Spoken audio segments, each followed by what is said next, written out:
ஏன் பிறந்தாய் மகனே, ஏன் பிறந்தாய்? பிள்ளை ஒன்று வேண்டுமென்று ஏங்குவோர் பலர் இருக்க,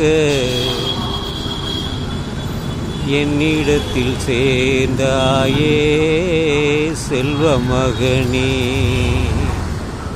ஏன் பிறந்தாய் மகனே, ஏன் பிறந்தாயோ? ஏங்குவோர் பலர் இருக்க, எங்கள் வீட்டில் ஏன் பிறந்தாய் செல்வ மகனே? இது ஒரு பழைய பாடல் தான்.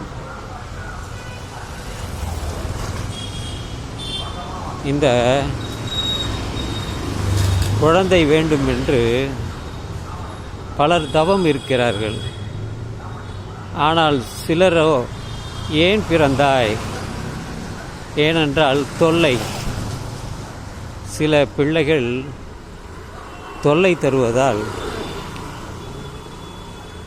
தொல்லையாக நினைத்தவர்களும் இருக்கிறார்கள்.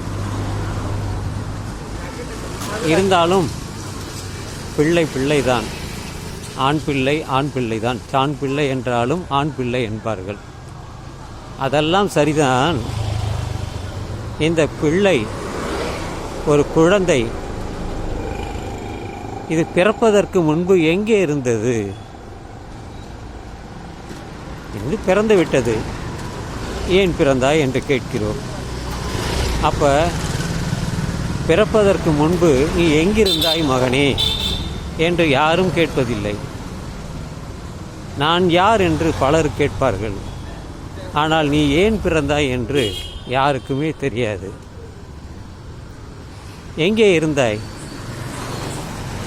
என் வயிற்றில் பிறந்தாயே, நீ எங்கே இருந்தாய் என்று ஒரு தாய் கேட்டால் அவன் தாய் என்ன சொல்வாள்? அந்த குழந்தை தான் என்ன சொல்லும்?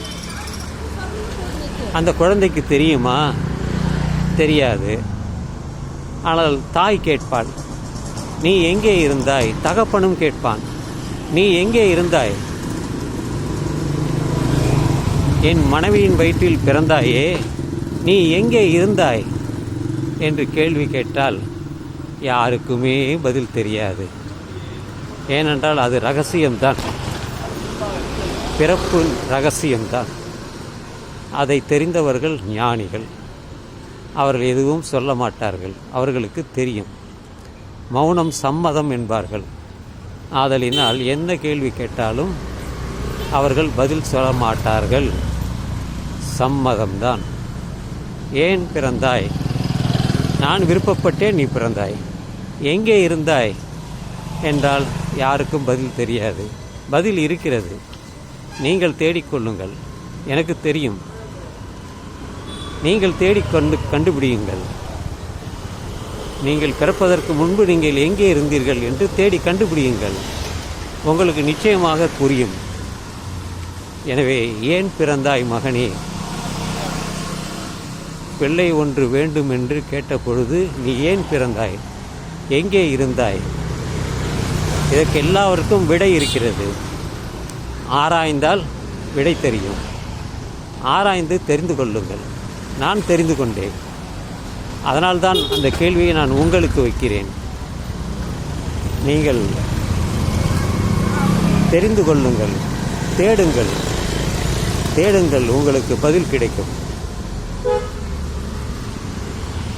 தேடுங்கள், தேடிக்கொண்டே இருங்கள், உங்களுக்கு நிச்சயமாக பதில் கிடைக்கும்.